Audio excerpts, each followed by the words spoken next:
Hello everyone, and welcome to a new settlement in Forge of Empires. This one themed after pirates. So it's been about a year and a half since the Polynesia settlement was released back in May of 2024. So I think Forge of Empires does a pretty good job of releasing these at a pretty good pace. I think Polynesia took me about 9 months to finish, maybe a year, and then I went back to the Egyptian settlement since that has the best ascended settlement building. But I'm excited for this new settlement. The one thing that I want to point out right from the beginning is the incidents with this backdrop are very easy to find.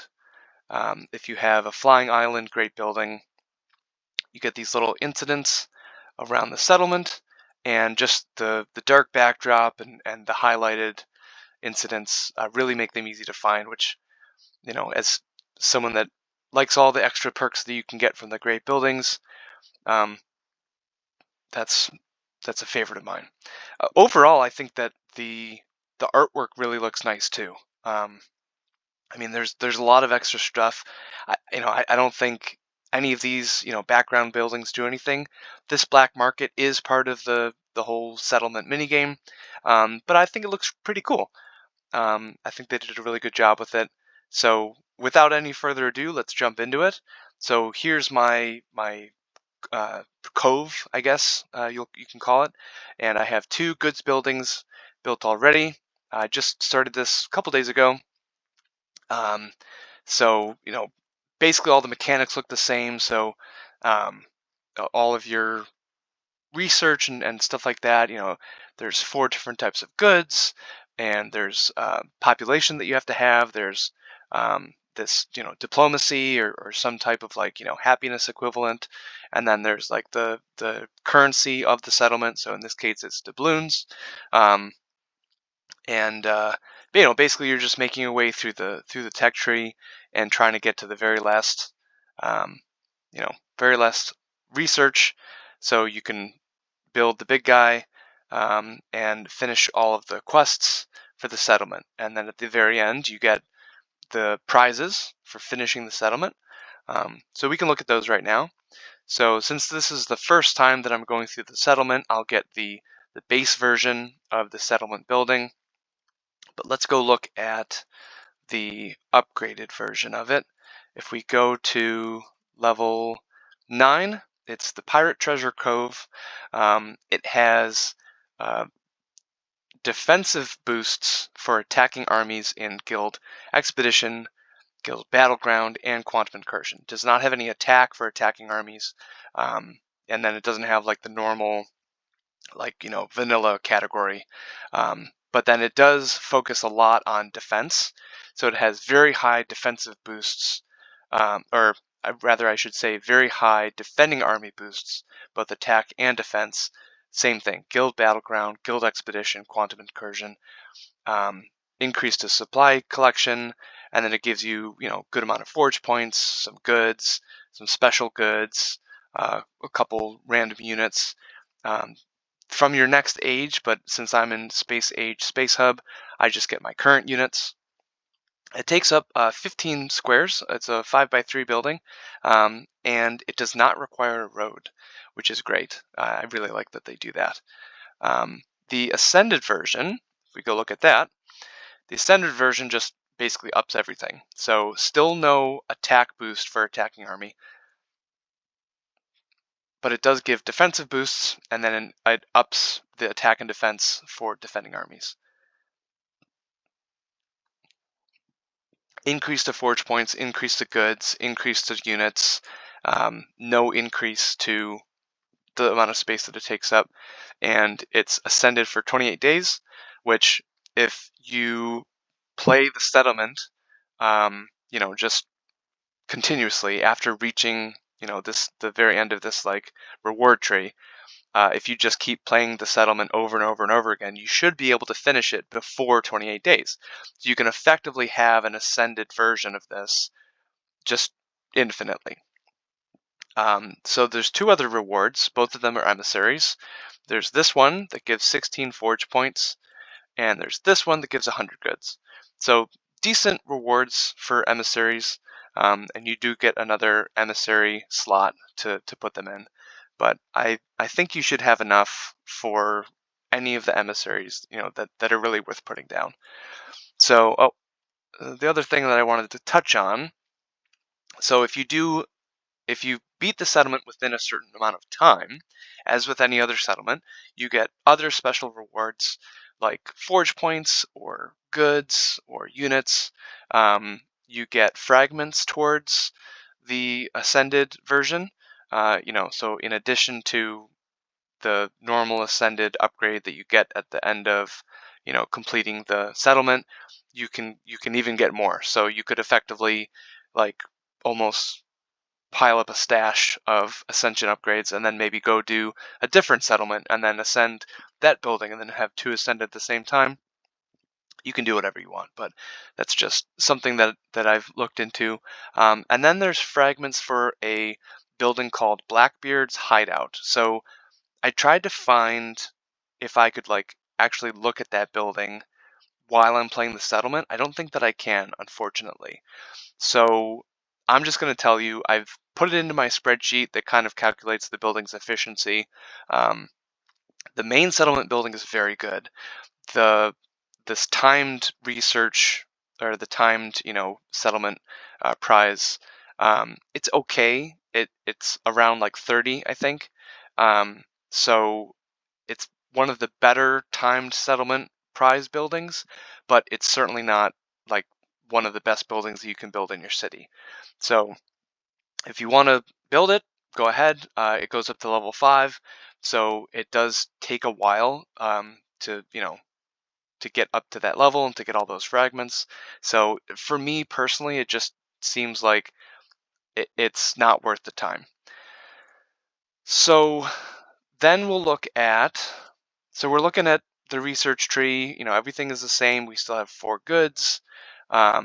We still have, the different amounts that you have to get in order to unlock all the different buildings. So everything should be pretty much the same. If this is the first time you're ever doing settlements, I would suggest this one, or like Polynesia is really good. You don't the city doesn't require any roads, so if you go to the flat mode, you can see there's no roads anywhere. I think that it's easy to get the currency. I know in the Egyptian settlement you have to first get units and then fight with those units to get a different currency in order to buy goods and all this different stuff. I think this is pretty straightforward. You're basically just gathering doubloons, and then you go and you can say, oh, I want to make 5 goods and 5 goods, and you're done. The I think the production of doubloons is pretty good. It's 400 in about 5 hours, and it costs whatever 1,000 doubloons for 5 goods in 5 hours. So if you have 5 of these producing doubloons and you have 2 goods buildings, then you're effectively spending as much as you're receiving from production. And then you're going to have all these different houses for population anyway, so you're always going to come up with a surplus, and that's why I already have 14,000 doubloons. Now, the new way of getting goods in this game, because like I said, in the Egyptian one it's something different, in the Japanese settlement something different. All of the different settlements have some other mechanism of getting goods. This one is a dice game, similar to Yahtzee. And so basically what you want to do is, like right now I have a low straight, so that's what, 6, 5, 4, 3. And so that if I get a high straight, which would be 5 die all in a straight, so I basically need a 2. So if I roll again and I get a 2, no, roll again and get a 2, no. So I ended up getting the low straight, which is 4 goods, which is fine. So I collect those, but obviously it's extremely difficult to get 5 of a kind. It's difficult to get 4 of a kind. So low straight again, so 5, 4, 3, 2, and I'll reroll this one in order to get, so this way I can either get a 6 or a 1. So I have a little bit better odds, but still don't get it. So 4 goods there. And then my last one, roll the dice again. I have 1 pair, so I'll keep the 3s and I'll try to get more 3s. Now I have 2 pair, so now I could go for a full house if I get a 3 or a 2. Oop, and I want to roll again. Nope, didn't get it. So I only got 2 pair, that's fine. Now the nice thing about this is that even though I don't have the goods buildings down for, what was that? This is rum and cannons. So I haven't even reached the rum distillery yet, and I have not reached the cannon builder. So I don't have those good buildings, but I already have those goods, which is helpful because then you can go and unlock some extra expansions. And the one thing I will say is that the expansions cost more in this settlement than they do in other settlements. I feel like other settlements, it starts off at like 1 good and then 5 goods and then 10 goods. This one started off at 10 base, and then they go up by 20s. So as you can see, I've built a few different expansions. So now if I want to, I could use these 10 cannons because effectively I don't need any more cannons in order to do research or anything. But I'm assuming at some point I'm going to have a quest in order to make more cannons, so it just makes sense for me to just use them up as I'm getting them. So I'll do that now. I'll build an expansion, and now I could get, well, I'll have to get more buildings because I need more population, and then that will give me a little bit more space to do some, they call it diplomacy. So I'll do some more diplomacy, and there you go. And then if I want to, I can just keep building expansions like that. I can just get more goods from the black market instead of having to produce them, over and over and over again and having to take 5 hours. I mean, the black market resets every 24 hours, and, technically I could get more goods just using the buildings, but anyway, I digress. So the last thing that I wanted to touch on, because I'm pretty sure that's everything that I wanted to go over in the settlement itself. Oh, and I can unlock that, which is just another type of housing. So actually, I could go back and I could sell these because I don't technically need them, and I can build this. And so this gives more population per square than the smaller version, and so I need less of these for more population, and so then I should hopefully be able to start building up more goods buildings, and I can use up all these doubloons. So let's go look at the spreadsheet. So if you see here, the Ascended Pirate Treasure Cove and the Pirate Treasure Cove level 9, both very efficient buildings. Like I said, they only take up 15 spaces. The level 9 is better than the Royal Bathhouse, which is the Egyptian settlement building, beating it by 30 points. And then the Ascended version is up to 300 points, which is fairly high.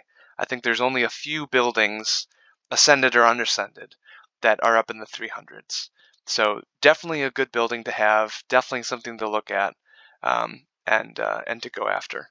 So that's it. I'll end it there. I'll try not to make the video too long. If you enjoyed the video, please like and subscribe. If you have any comments or questions, please feel free to leave them below. And as always, keep on jamming.